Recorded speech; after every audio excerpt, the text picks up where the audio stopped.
Hi Year 9, Mr. Tapley here for your next lesson of Year 9 Humanities.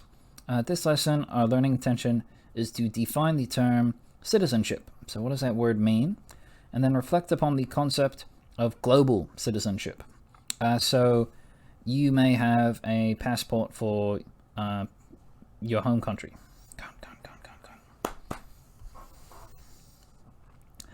Hi Year 9, Mr. Tapley here for your next lesson of Year 9 Humanities. This lesson, our learning intention is to define the term citizenship. So what does that word mean? And then reflect upon the idea or the concept of global citizenship. So maybe you have a passport for your home country. Maybe you're an Australian citizen. Maybe you're an American citizen. But we're looking at this idea of global citizenship. And our success criteria is to identify the key features or different aspects of practicing global citizenship as an individual. So what can you do to be considered a global citizen? So this domain of humanities, if you will, is called civics and citizenship. So we had economics, history, now we have history, economics, and now we're looking at civics and citizenship. We've already finished the first half of that unit. So in our first area of study, we examined civics, which is about the rights of individuals and how these rights are protected and governed. So democracy, you have the right to vote, you have the right to freedom of speech, and you have different levels of government that protect or govern those rights. This area of study is examining citizenship, which is about the responsibilities of individuals. In Year 8 Humanities, again, a bit long ago, but you guys actually looked at a unit called Rights and Responsibilities. You looked at human rights and what those rights were and the responsibilities you have to use those human rights properly. And I suppose that's part of what we're looking at in citizenship.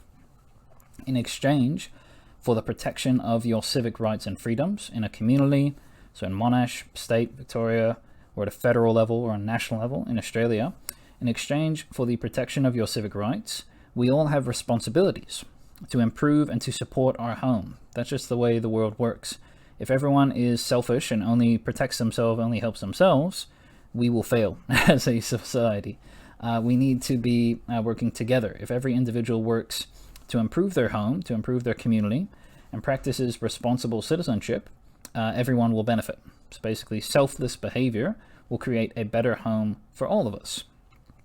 And I thought a good example of citizenship was our response to the coronavirus, to COVID-19. So this is an ad from the Victorian government about how socially distancing basically keeps us together, helps us fight the coronavirus. So this idea that I have to stay inside, I can't go to the shops, I have to do remote learning, so it's impacting my human rights, but I have a responsibility to protect other people from getting sick, to help other people to improve their lives and their future.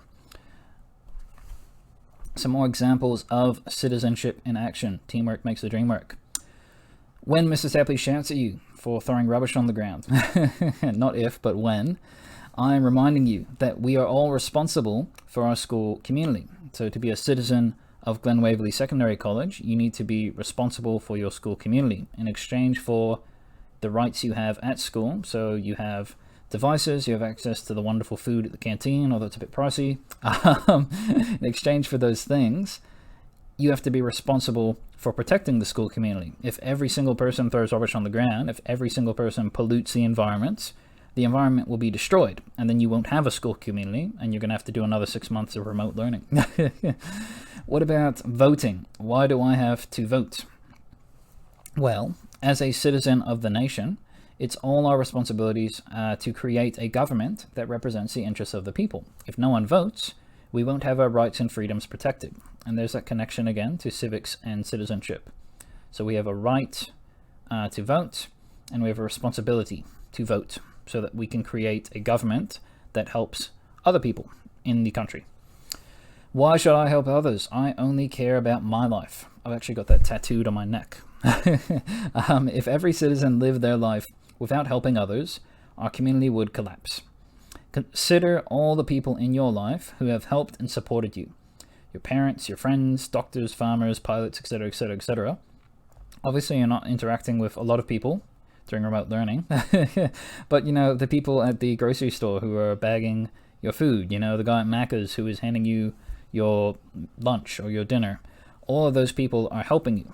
Imagine if you did not have those people in your life. Imagine if your life was singularly you. Wouldn't be as fun. So, we've got this idea of being a local citizen and this idea of being a global citizen. So that's what we're looking at with these two videos here. I've embedded them in the slides, but if that doesn't work, I've included the URLs at the bottom. You've got one video here, very short one, minute 44, that talks about this idea of global citizenship. So not helping the GWC community, but helping the entire world. And then you've got another video here, it's a bit longer, 3 minutes, that shows you, I guess, an example of global citizenship. So how we've helped address education in conflict and crises, so natural disasters, war, regions around the world, how global citizenship has helped people and helped their education around the world. So check out those videos there. Now, you can be a local citizen.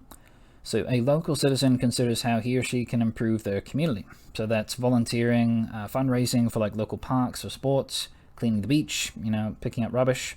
That's what a local citizen does. But what we're looking at in this unit really is global citizenship.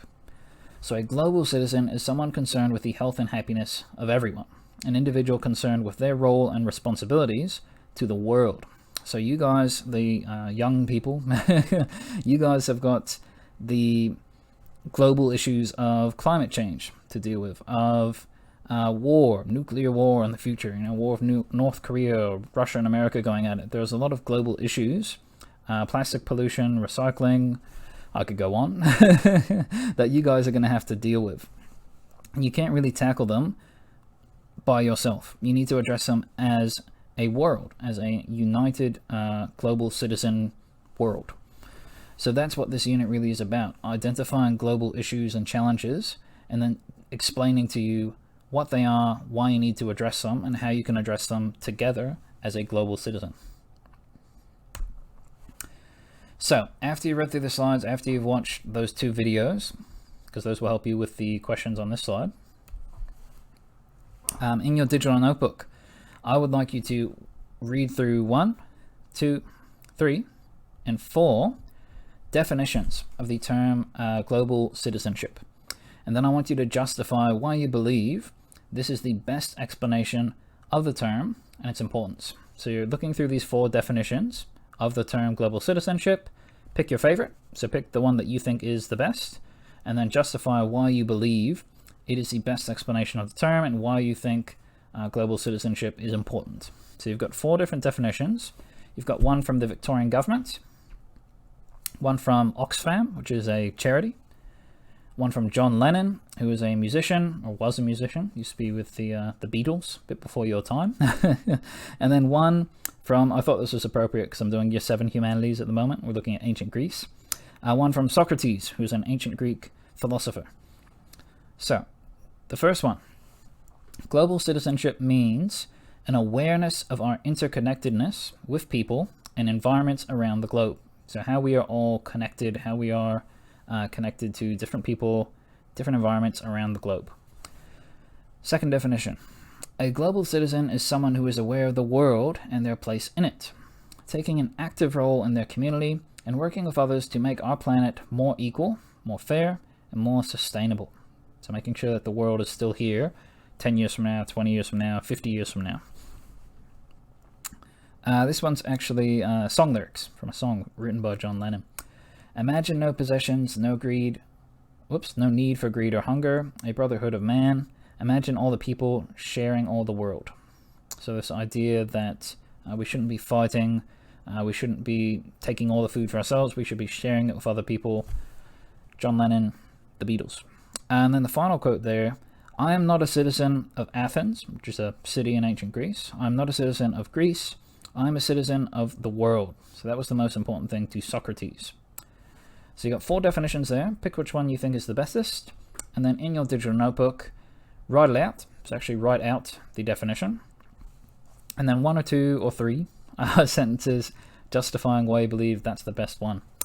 If you have any questions or concerns, please let me know. Otherwise, best of luck, guys. Hope you're well, and cheers.